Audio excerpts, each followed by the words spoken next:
Madam, আপনি এই শাড়িটা দেখতে পারেন, আপনার পছন্দ হবে। এটা দুবাই সিল্কের শাড়ি, গতকালকে আমরা দুবাই থেকে ইম্পোর্ট করে নিয়ে আসছি। খুবই সুন্দর। এই শাড়িটা যদি আপনি পরেন, মাশাআল্লাহ, আপনাকে অনেক সুন্দর লাগে। না না না না, এটা জীবন দুবার শাড়ি বোন। হু আর ইউ? ম্যাডাম, এই লোকটাকে? আমি ওনার বাসার কাজের লোক। কি কাজের লোক? তুই একটা কাজের লোক হয়ে এত দামি শাড়ি হাত দিছস? তুই জানো যে শাড়ির দাম কত? হ্যাঁ, জীবনে গেছিস দুবাই? দুবাই শাড়ি চিনস? আমার মনে হইলো, আমার মন করতেছে এটা জীবন দুবার শাড়ি হবো না, এটা বড় জোর গুলিস্তানের শাড়ি দিতে পারে। কাপড়টা দেখে তো ওই যে কেমন কেরমেরা মনে হইতেছে কাপড়। একটু সাহস কম না ম্যাডাম?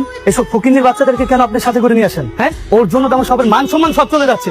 ও আমার দুবাই সিল্কের শাড়ি নিয়ে বলতেছে ক্যারমেরা গুলিস্তানের শাড়ি। ম্যাডাম, এই লোক মিথ্যা কথা কইতেছে, দুবাই শাড়ি না, বুঝছেন? আর ডব মারতেছে, চলেন আমরা অন্য অন্য দোকানে যাই। কিসে?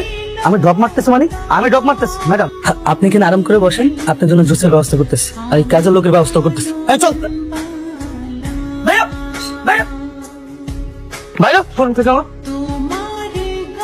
ফকিন্নির বাচ্চা, তোরে যেন আজকের পর থেকে এই শোরুমের সামনে না দেখি। তোদের মতন ফকিন্নিরে ভিতরে ঢুকতে দেওয়া উচিত না। আপনাকে ধাক্কা দিয়ে ফেলে দিলেন কেন? ওরা ধাক্কা দিয়ে ফেলে দিচ্ছি, বেশ করছি। বেশ করেছি।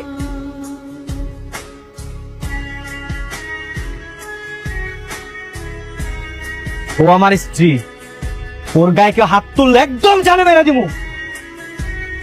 ম্যাডাম, দুধটা খেয়ে নিন। খাবো না আমি। হ্যাঁ ম্যাডাম, দুধ না খেলে তো পরে আপনার শরীর খারাপ করবো, দুর্বল হয়ে যাবেন। খেয়ে নিন ম্যাডাম, আমি যাই।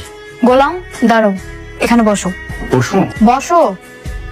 জি জি ম্যাডাম, বলেন। আজকে তোমাকে দেখে আমি হঠাৎ অবাক হয়ে গেলাম। তুমি একটা কাজের লোক হওয়া সত্ত্বেও তোমার কোনো সমস্যা হলে এত গাড়ি, বডিগার্ড সব